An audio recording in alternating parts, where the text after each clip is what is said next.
Namaskar and welcome back to the channel. So we are back to continue our remedy called tuberculinum bovinum Kent from Borix New Manual of Homeopathic Materia Medica with repertory. तो हमने इसकी already 3 videos cover कर चुकी हैं जिनके links मैं नीचे दे दूंगी, तो आप वहां जाके देख सकते हैं। जो हमारा डिस्कशन रहता था वो बोरिक में जो डोज के बारे में डिस्कशन दिया हुआ है ट्यूबरक्युलाइनम के अंडर वो रहता था, सो उसको हम कंटिन्यू करते हैं। सो डोज में दिया हुआ है tuberculinum needs more frequent repetition in childrens complaints than nearly every other chronic remedy. ये मिस्टर एच फर्गी वुड्स ने कहा था। 30th and much higher in infrequent doses. तो ऐसा उनका मानना था कि जो बच्चों में कंप्लेंट्स होती हैं जिनमें ट्यूबरक्युलिनम इंडिकेट होती है तो उसमें ज्यादा रेपिटेशन चाहिए होता है as compared with the complaints in adults, और जो रेपिटेशन होता है वो 30th और हायर पोटेंसीज का भी हो सकता है इन इनफ्रीक्वेंट डोजेस। जरूरी नहीं है फ्रीक्वेंटली रिपीट करें, लेकिन इनफ्रीक्वेंटली रिपीट हो सकती है।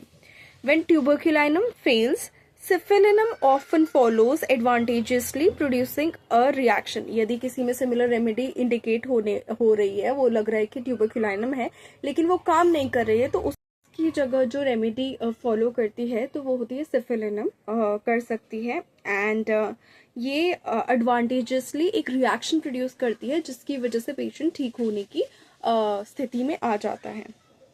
The use of tuberculinum in phthisis pulmonalis demands attention on the following points। अब यहाँ पे ट्यूबरक्युलिनम के यूजेज के बारे में बताया गया है कि थाइसिस पल्मोनेलिस यानी थाइसिस का मतलब होता है wasting disease, specially related to tuberculosis of lungs. Pulmonalis again tuberculosis of lungs की यहाँ पे बात हो रही है। तो यहाँ पे बताया गया है कि थाइसिस पल्मोनेलिस का जो ट्यूबरक्युलिनम में यदि आप यूज कर रहे हैं या आप किसी ऐसे पेशेंट को ट्यूबरक्युलिनम दे रहे हैं जिसको ऑलरेडी पल्मोनरी ट्यूबरक्युलोसिस है, जिसको अर्लियर टर्म्स में थाइसिस पल्मोनेलिस बोला जाता था, तो उसमें आप किन किन चीज़ों का ध्यान रख सकते हैं वो यहाँ पे बताया गया है। यस, एक चीज मैं यहाँ पे बताना चाहती थी कि थाइसिस जो है basically it comes from the Greek term for wasting away, decay और एट्रोफी, यानी the medical condition of losing flash muscle strength etcetera in part of the body because it does not have enough blood. मतलब blood की कमी की वजह से या blood अच्छा ब्लड नहीं है, ऑक्सीजनेटेड ब्लड नहीं है, न्यूट्रिएंट रिच ब्लड नहीं है, उसकी वजह से वहाँ पे दिक्कत हो रही है। सो यस, वेस्टिंग या कंज्यूमिंग डिजीज को और थाइसिस कहा जाता था। थाइसिस पल्मोनेलिस अगेन पल्मोनरी ट्यूबरक्युलोसिस को इंडिकेट कर रहा है, which is caused by Mycobacterium tuberculosis. और इसमें क्या क्या पॉइंट्स का ध्यान रखना है, तो इन ए पायरेटिक्स यानी जिनको फीवर नहीं है, A is without and pyretic is fever, तो something that is free from fever or without fever. In apyretics, purely tubercular thyrosis results are marked provided the eliminative organs are in good order, but nothing below the 1000th should be used unless absolutely necessary।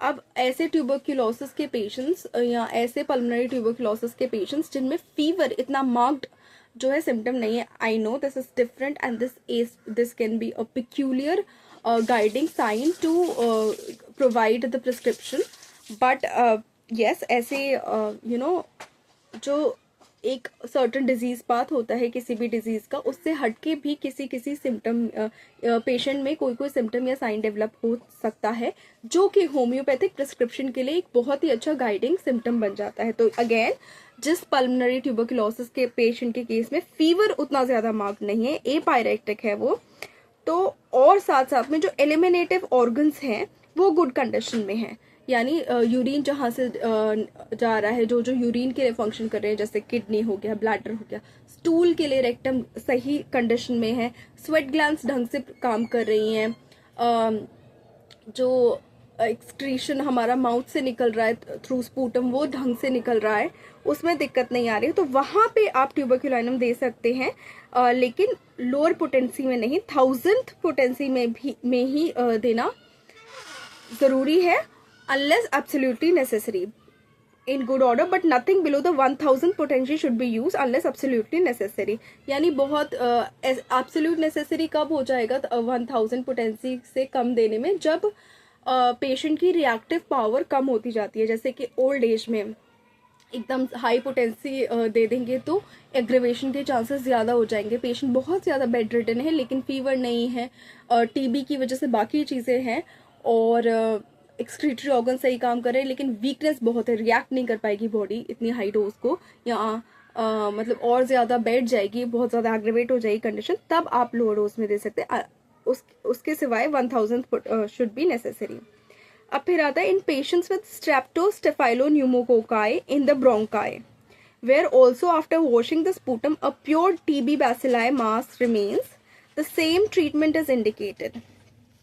अब इनका कहना है कि ऐसे patients जिनके स्ट्रेप्टोस्टेफाइलो pneumococci bronchi में मिले हैं या वहाँ पे प्रेजेंट है, और जो है स्पूटम को वॉश करने के बाद टीबी बैसिलाई भी है मास में, तो सेम तरीका ट्रीटमेंट इंडिकेट है, जिसके बारे में हमने बात की है कि 1000 डोज ही देनी चाहिए पोटेंसी में। अब आते हैं मिक्स्ड इन्फेक्शन पे। In mixed infection found in majority of cases where sputum swarms of virulent microorganisms in addition to the TB. In mixed infection found in a majority of cases where the sputum swarms with virulent microorganisms in addition to the TB, other procedures are necessary. मतलब ऐसे mixed infection के cases जहाँ पे tuberculosis भी है, साथ में कोई और इन्फेक्शन भी है साथ में लंग्स का ही, तो वहाँ पे एक अलग प्लान चलना चाहिए ट्रीटमेंट का। अभी हमने बात की थी थोड़ी पिछले उस लाइन में स्ट्रेप्टोस्टेफाइलो न्यूमोकोकाई और टीबी बैसिलाई के साथ होने की, लेकिन इसके सिवाय भी बहुत ज़्यादा सारे मिक्स्ड इन्फेक्शन हो सकते हैं, और उनमें क्या ट्रीटमेंट होना चाहिए कि स्पूटम सॉर्म्स में इतने ज़्यादा वायरुलेंट या virulent micro organisms present. Sputum basically phlegm है जो म्यूकस कफ्ड अप होता है from the respiratory tract, lung and airways, that can indicate an infection or chronic lung condition. अब sputum swarms यहाँ पे मतलब bacterial swarming है, a phenomenon in microbiology where bacteria move together in large groups across a surface, a process that can be seen in vitro and in host environments like lungs, where as well as neutrophil swarming भी इसमें साथ में होगी। यानी बहुत सारे bacteria साथ में swarm कर रहे हैं और साथ साथ बहुत सारे न्यूट्रोफिल्स भी उसमें साथ में हो सकते हैं। तो ऐसे केस में जो है अगर आप ट्यूबरक्यूलाइनम से ट्रीट करना चाह रहे हैं पेशेंट को, तो उसका प्रोसीजर जो है डिफरेंट होगा। If the heart is in a good shape, यानी हार्ट पेशेंट का ढंग से काम कर रहा है, a single dose of tuberculinum 1000 to 2000 is given provided there are no marked indications for other remedies. यानी अगर ऐसे केसेस में ट्यूबरक्यूलाइनम ही इंडिकेटेड है तो एक डोज ही काफी है ट्यूबरक्यूलाइनम 1000 या 2000 पोटेंसी की ऐसे केसेस में, प्रोवाइडेड हार्ट पेशेंट का ढंग से काम करना चाहिए, हार्ट में कोई दिक्कत होनी नहीं चाहिए। इसीलिए when we talk about prescription we talk about holistic approach towards the prescription. क्यों? क्योंकि कोई भी ऑर्गन यदि ऐसा है जो ढंग से काम नहीं कर रहा है, तो हो सकता है कि एक रेमेडी कितनी भी इंडिकेटेड हो वो वहां पे नहीं दी जानी चाहिए, क्योंकि वो उस ऑर्गन को और ज्यादा तकलीफ पहुंचा सकती है और एज अ होल ऑर्गेनिज्म को, ह्यूमन बीइंग को और ज्यादा तकलीफ पहुंचा सकती है। फिर with due attention to temperature and possible excretions, the dose is allowed to work until effects are no longer absorbed 8 days to 8 weeks. तो आप देखेंगे कि जब इतनी ज्यादा इंडिकेट होने पर आपने ट्यूबरक्यूलाइनम 1000 या 2000 उसे दी है, तो फिर देखना ट्यूबरक्यूलाइनम पेशेंट पे असर कर रही है। सो जनरली देखने को मिलता है, यहाँ पे ऐसा लिखा है कि usually a syndrome then presence permitting the accurate choice of an antipsoric silicea, lycopodium, phosphorus etcetera. तो ऐसे केसेस में जब आप ट्यूबरक्यूलाइनम 1000 या 2000 देते हैं, उसके बाद देखना है 8 days to 8 weeks तक कि जब तक रेमेडी का एक्शन खत्म नहीं हो जा रहा है, यानी रिकवरी पेशेंट की विजिबली दिख रही है, तब तक आप कोई और रेमेडी रिपीट नहीं करेंगे। लेकिन उसके बाद एक ऐसा सिंड्रोम डेवलप हो जाएगा कि वहां पे ऑटोमेटिकली आपको इंडिकेटेड होगी कि अब नेक्स्ट रेमेडी कौन सी देनी है। मोस्ट प्रोबेबली वो जो इंडिकेटेड रेमेडी होगी वो एक एंटीसोरिक रेमेडी होगी। अब एंटीसोरिक जो है एक कैटेगरी ऑफ होम्योपैथिक मेडिसिन होती हैं that are used to treat chronic diseases according to Dr. Samuel Hahnemann, who is the founder of homeopathy. Specifically address करती हैं ये underlying soric miasm को. Soric miasm comes from the word sora. Sora is a Hebrew word which was initially spelled as TSORAT, which means groove or fault. यानी कोई diseased condition में फिर उसको use किया गया PSORA करके, and transferring from generations to generations ऐसा माना जाता है. तो जहाँ जेनेटिक लाइन की डिजीज आ रही है यानी फैमिली हिस्ट्री है ट्यूबरक्लोसिस की, वहाँ पे भी एंटीसोरिक रेमेडीज काफ़ी इंडिकेटेड हो सकती हैं. तो यस, साइलेशिया लाइको फॉस्फोरस आप नेक्स्ट प्रिस्क्राइब कर सकते हैं. After a while, the picture again darkens and a high potency of the isopathic remedy corresponding to the most virulent and prominent microorganism found in the sputum is now given, which can include Staphylos, Strepto or Pneumococcinum. अब यहाँ पे क्या है कि आपने सबसे पहले मतलब जो जिनका हार्ट ढंग से काम कर रहा है, ट्यूबरकुलाइनम जिनमें इंडिकेटेड है, पल्मोनरी ट्यूबरकुलोसिस जिनको है, और उसमें उसके साथ साथ मल्टीपल इन्फेक्शंस है, तो वहाँ पे सबसे पहले आपने 1000 या 2000 पोटेंसी में ट्यूबरकुलाइनम दी. उसके बाद 8 days to 8 weeks तक वेट किया कि उसका असर ढंग से कितने लेवल तक जा रहा है. फिर एक एंटीसोरिक पिक्चर डेवलप होती है, जिस एक पिक्चर ऐसा सिंड्रोम डेवलप होता है जिसमें आप साइलेशिया या फॉस्फोरस या लाइको या और भी कोई एंटीसोरिक रेमेडी देते हो, और उसके बाद जो है पिक्चर अगेन डार्कन हो जाती है, यानी रिकवरी फिर थोड़ी सी हॉल्ट पे आ जाती है. तब आप एक आइसोपैथिक रेमेडी चूज करते हो, क्योंकि बाकी इन्फेक्शंस भी हैं अभी बॉडी में होने की संभावना है. या तो कोई स्टेफाइलोकोकस है या स्ट्रेप्टोकोकस है या न्यूमोकोकस है, जिसके लिए आप आइसोपैथिक रेमेडी प्रिस्क्राइब करोगे. तो isopathic remedy is a substance that a disease और a product of that disease is used in highly diluted form to treat the same disease और इट्स सिम्टम. यानी जो अब बैक्टीरिया उधर स्पूटम में आपने फाइंड किया है, उसी की आइसोपैथिक रेमेडी यानी उसी से बनाई हुई रेमेडी अब आप प्रिस्क्राइब करेंगे, तो बहुत अच्छे पेशेंट में रिकवरी होगी. The accurate bacteriological analysis of sputum is absolutely essential.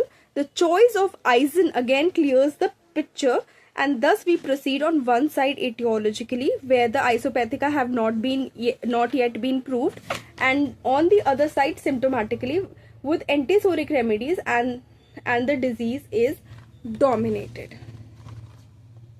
तो अब नेक्स्ट है कि आइसोपैथिक जो रेमेडी है उसने एक आइजोनबर्ग की एक तरीके से इटियोलॉजिकली देखकर, हो सकता है आइसोपैथिक का तब तक प्रूफ ना हुई हो, लेकिन इटियोलॉजिकली उसने वो पिक्चर क्लियर की है. यानी वो जिस बैक्टीरिया से कंटामिनेटेड था स्पूटम या जो भी पॉजिटिव एजेंट था, उसको वहाँ से हटाया है. एंड साथ साथ एंटीसोरिक रेमेडीज भी दी जा रही हैं, तो ताकि डिजीज जो है फिर से आए ना. Disease is dominated by the remedies. वहाँ पे कोई भी ऐसी चीज ना हो जिससे पेशेंट दोबारा उस डिजीज में चले जाए. तो उसके बाद में लिखते हैं यहाँ पे कि my own experience warns against the use of strepto, staphylo और pneumococcinum below the 500th in cases of mixed infection. यानी जहाँ पे मिक्स्ड इन्फेक्शन है और आप ट्यूबरकुलाइनम 1000 या 2000 डोज में दे रहे हैं, तो वहाँ पे स्ट्रेप्टो, स्टेफाइलो, न्यूमोकॉक्सिनम भी बिलो 500 के डोज में मत दीजिए. I use them only from 1000 to 2000, having seen terrible aggravations from the 30, 100, 200 with a lowering of temperature from 104 to 96. यहाँ पे जो इन्होंने ये डिस्क्राइब किया है कि जब इन्होंने लो पोटेंसीज यूज़ की हैं स्ट्रेप्टो, स्टेफाइलो या न्यूमोकॉक्सिनम की किसी भी आइसोपैथिक रेमेडी की, तो तब इनको ये देखने को मिला है कि जो है एग्रेवेशन बहुत ज़्यादा देखने को मिली है 30, 100, 200 से, और टेम्परेचर एकदम से लोअर हो गया है from 104 to 96, which is definitely not healthy. धीरे धीरे टेम्परेचर घटना इज़ गुड, एंड एक सही रेंज में आना इज़ गुड. बिलो द सही रेंज आना is definitely not what a doctor wants to achieve in his patient, क्योंकि हमें हाइपोथर्मिया कहीं भी कॉज नहीं करना है. हमें बेसिकली पेशेंट को ठीक करना है, नॉर्मल टेम्परेचर में रखना है. उसके बाद hence the admonition which need not concern scoffers but for those who wish to avail themselves of a potent weapon. Hence the admonition which need not concern scoffers but for those who wish to avail themselves of a potent weapon. यानी जो admonition है, यानी एक firm warning या रेप्रिमांडेशन यहाँ पे दी गई है उन लोगों के लिए जो जेन्युइनली एक पोटेंट वेपन अपने पास रखना चाहते हैं पेशेंट को ठीक करने के लिए, एंड नॉट फॉर स्कॉफर्स, जिनके मतलब स्कॉफर का मतलब होता है कि someone who expresses you know decision particularly by mocking or speaking scornfully against someone, often with the intent to make something or someone seem foolish या silly. यानी ये चीज़ इसलिए बताई गई कि इसको सीरियसली लिया जाए, नॉट कि जिस मजाक में उड़ा दिया जाए, या उन लोगों के लिए नहीं है जिनको मजाक में उड़ा के इसको कुछ भी नया वे देना है. तो the toxins used as remedies are like tuberculinum prepared from pure and virulent cultures. जो ये टॉक्सिन्स यूज होते हैं रेमेडी मेकिंग के लिए, आइसोपैथिक रेमेडी मेकिंग के लिए, वो बहुत ज़्यादा विरुलेंट ऑर्गेनिज्म से ही होते हैं ताकि उसका इफेक्ट एज अ रेमेडी भी बहुत अच्छा हो.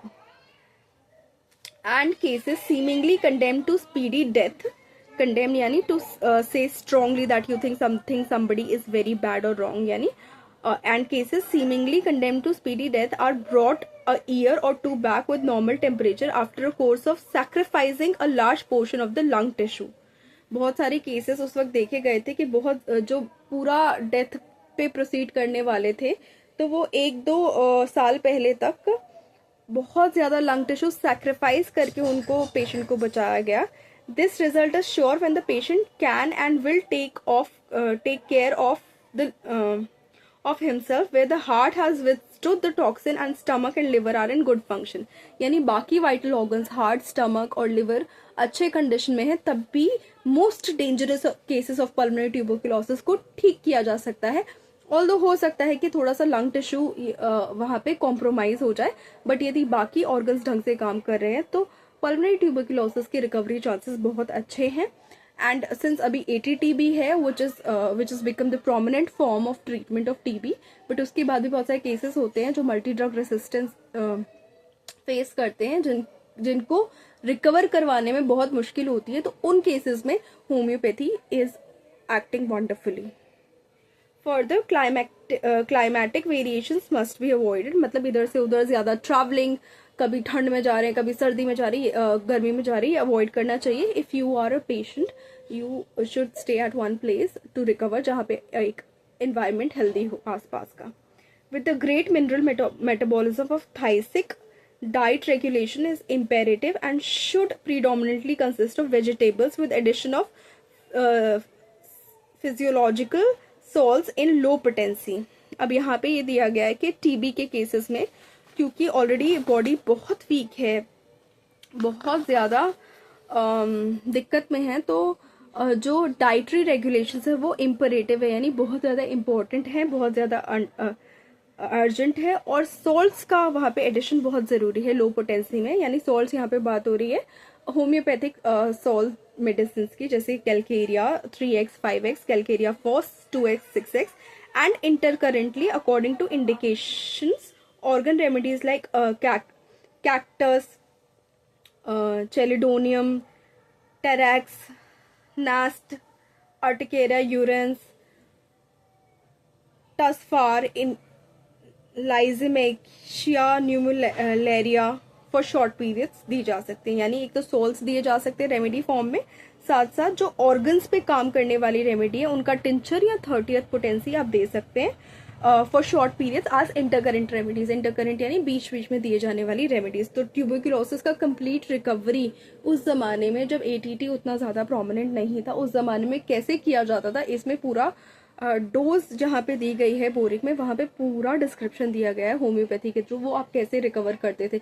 Lung tissue no doubt compromise होता था अगर बहुत ज़्यादा सिवियर केस ऑफ ट्यूबरकुलोसिस होता था, लेकिन जब तक हार्ट, किडनी और बाकी एक्सक्रीटरी ऑर्गन्स को ढंग से काम करवाया जाता था, तब तक रिकवरी होने के चांसेस बहुत अच्छे बने रहते थे. और आज भी you can always take complementary treatment with ATT, ताकि बाकी ऑर्गन्स भी ढंग से काम कर सकें और ATT आपको एक्चुअली में एक्ट करे.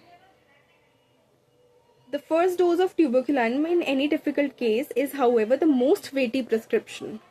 The remedy should not be given without a very careful cardiac examination. ट्यूबरक्यूलाइनम में हार्ट का हेल्दी होना बहुत ज़रूरी है. जहाँ हार्ट हेल्दी नहीं है और पेशेंट ट्यूबरक्लोसिस सफ़र कर रहा है या ट्यूबरक्लोसिस लाइक सिम्टम्स या ट्यूबरक्यूलाइनम की जो इंडिकेशन है उनसे सफ़र कर रहा है, वहाँ पे बहुत सोच समझ के ये दवाई देनी चाहिए या अवॉइड ही करनी चाहिए. As the surgeon before the anaesthetic, so must the physician know the heart before administering this drug, especially to children and seniles and to young seniles.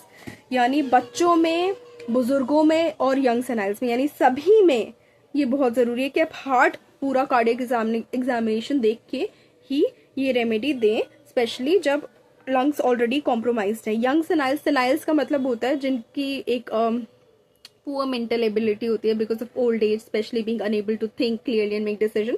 Young senile एक तरीके का ऑक्सीमोरॉन यहाँ पे यूज किया गया है कि मतलब जो यंग होके भी फुलिशली सोच पा रहे हैं अभी, या उतने अच्छे से उतनी अच्छी हेल्थ नहीं है उनकी, बहुत ही इराटिक डिसीजंस ले रहे हैं, फुलिश डिसीजंस ले रहे हैं, मेंटली गुड नहीं है, फिजिकली गुड नहीं है, उनको यहाँ पे यंग सेनाइल्स कहा गया है या डिजीज्ड है basically. He who observes this rule will have fewer clinical reproaches on his conscience. When tuberculinum is contraindicated, recourse must be had to the nearest antisoric. यदि ट्यूबरक्यूलाइनम इंडिकेटेड नहीं है यानी हार्ट ऑलरेडी कॉम्प्रोमाइज्ड है patient का, तो और symptoms जो है ट्यूबरक्यूलाइनम के ही इंडिकेटेड हैं, तो उस केस में जो है रिकोर्स यानी दोबारा आप केस स्टडी करके आप एक एंटीसोरिक रेमेडी चूज कीजिए, जैसे कि साइलिश या फॉस्फोरस या और भी.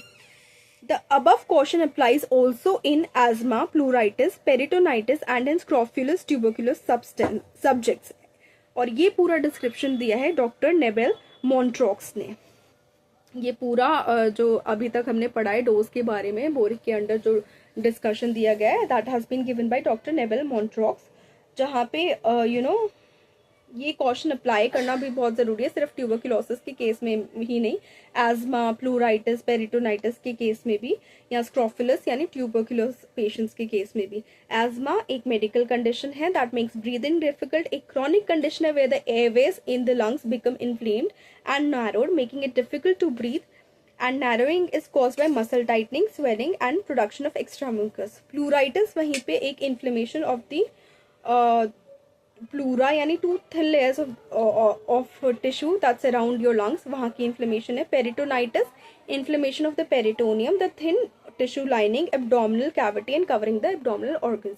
यानी लंग्स की लाइनिंग की इन्फ्लेमेशन, लंग्स में कोई दिक्कत हो, स्टमक की लाइनिंग की इन्फ्लेमेशन हो, एब्डोमिनल ऑर्गन्स की लाइनिंग की इन्फ्लेमेशन हो मोर स्पेसिफिकली, तो वहाँ पे ट्यूबरक्यूलाइनम अगर आप देते हैं तो हार्ट का कॉशन कार्डियक स्टडी करके ही आप देंगे. स्क्रोफ्यूलस का मतलब होता है literally, it means related to suffering from scrofula which is a form of tuberculosis that causes swollen lymph nodes particularly in the neck area. तो ऐसे डिजीजेस में डॉक्टर नेबेल मॉन्ट्रॉक्स का ये कहना है, जो ये पूरे डोज के बारे में उन्होंने डिस्क्रिप्शन दिया है यहाँ से कि ट्यूबरक्यूलाइनम थाइसिस पल्मोनालिस में 1000 थी क्यों यूज़ करनी चाहिए, मिक्स्ड केसेस में क्या करना चाहिए, ये उन्होंने दिया है. And I think it is very important even in today's time where diseases do overlap each other, and वहाँ पे सही तरीके से पेशेंट को ट्रीट करना कैसे हो सकता है. तो इसीलिए वी से कि डू नॉट सेल्फ प्रिस्क्राइब, क्योंकि कोई भी रेमेडी कितनी भी सिमिलर इंडिकेटेड हो आपके पास, लेकिन एक ऑर्गन के कॉम्प्रोमाइज होने से वो रेमेडी बिल्कुल कॉन्ट्रा इंडिकेट हो सकती है, जो कि होम्योपैथिक डॉक्टर आपको देख सकते हैं. So that's it for this remedy. Please like the video, share the video, subscribe to the channel and do not forget to hit the bell icon. Thank you so much.